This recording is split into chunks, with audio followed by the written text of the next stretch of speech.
the real story of World War One.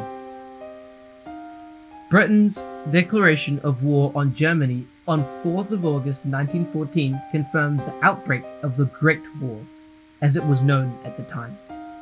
It is now more often referred to as the First World War or World War One. The assassination of Archduke Franz Ferdinand, heir to the Austro-Hungarian throne, and his wife Sophie in the Bosnian capital Sarajevo on 28 June 1914 was a defining moment. This event was the culmination of a number of historical forces and processes that had been simmering in Europe for many years. Some factors behind the outbreak of war: the Prussian-led unification of Germany in the latter half of the 19th century was partially achieved through a war with France, 1870-71. The emergence of a large German state in the middle of Europe altered the continent's geopolitical dynamics and left France desperate for revenge. Further east in the Balkans, the Austro-Hungarian Empire faced problems with conflicting national groups that threatened Austrian control. In particular, Serbia wanted to unite all Slavs in the region under its control, an ambition in which the Russian Empire supported. Germany backed Austria's opposition to Serbian demands. Imperialism. Great Britain, Germany, and France were rivals in the economic exploitation of Africa. Several incidents involving Germany in Africa aroused the suspicions of Britain and France, who resolved their differences in the region in an attempt to protect what they had. They were concerned that Germany was challenging the established colonial order. In the Middle East, the crumbling Ottoman Turkish Empire added to tensions between Austria-Hungary, Russia, and Serbia. The European alliances. After the Franco-Persian War of 1870-71, Germany tried to isolate France. In 1872, the Germans formed an alliance with Russia and Austria-Hungary that proved hard to maintain because of the rivalries over the Balkans. By 1891, France had secured its own alliance with Russia. Britain did its best to keep out of Europe and concentrate on its vast empire. Some of the actions and policies of the German Kaiser Wilhelm II challenged the stance. Wilhelm angered Britain in 1896 when he formally congratulated the South African Boers for defeating a British-backed raid into Transvaal. His investment in Germany's navy was seen as a direct challenge to Britannia's claim to rule the waves. Britain responded by strengthening its diplomatic links with France and its ally, Russia. In 1907, these powers established an informal coalition, the Triple Entente. Planning for war. The standing armies of France and Germany doubled in size between 1870 and 1914. Great Britain had a policy of maintaining a navy 2.5 times as large as any rival. Germany's naval expansion sparked a naval arms race. Europe narrowly avoided war in 1908. Austria-Hungary annexed the former Ottoman province of Bosnia, thwarting Serbia in the process. In response, Serbia began to mobilize its army with the support of Russia. When Germany threatened war in defense of its Austrian ally, Russia and Serbia backed down. These tensions prompted many nations to make detailed plans for military mobilization.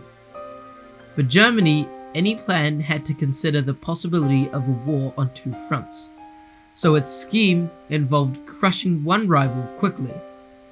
Once begun, mobilization would be difficult, if not impossible, to reverse. This was illustrated by Germany's von Schlieffen Plan, developed in 1905, based on the need to defeat France before Russia had time to react. German forces would invade France through Belgium to avoid the French border defenses. Belgium posed no serious military threat to this plan, although Britain had formally guaranteed its neutrality since 1839. Germany felt that ultimately Britain would not risk war to save Belgium. Death in Sarajevo. In May 1914, the Serbian government became aware of a plot to kill Franz Ferdinand. There was evidence that high-ranking Serbian military figures were involved, and Colonel Dragutin Dimitrovic, the chief of intelligence in the Serbian army, almost certainly helped arm those selected to kill the Archduke. The Serbian ambassador in Vienna gave vague warnings about a possible assassination attempt. The Archduke insisted on going ahead with a planned visit in June. He and his wife had a narrow escape from one attempt on their lives in Sarajevo on the morning of 28th June, and they continued with their official business that afternoon. But their motorcade took a wrong turn and stopped within meters of one of the assassins, Gavrilo Princip. Unlike his colleagues that morning, Princip did not fail. Germany gave Austria a blank check to take any action it deemed appropriate. Austria-Hungary issued Serbia with a harsh ultimatum that effectively revoked the latter's national sovereignty. Although Serbia consented to almost every point in the ultimatum, Austria-Hungary exploited disagreements on a number of minor points to declare war on 28th July 1914.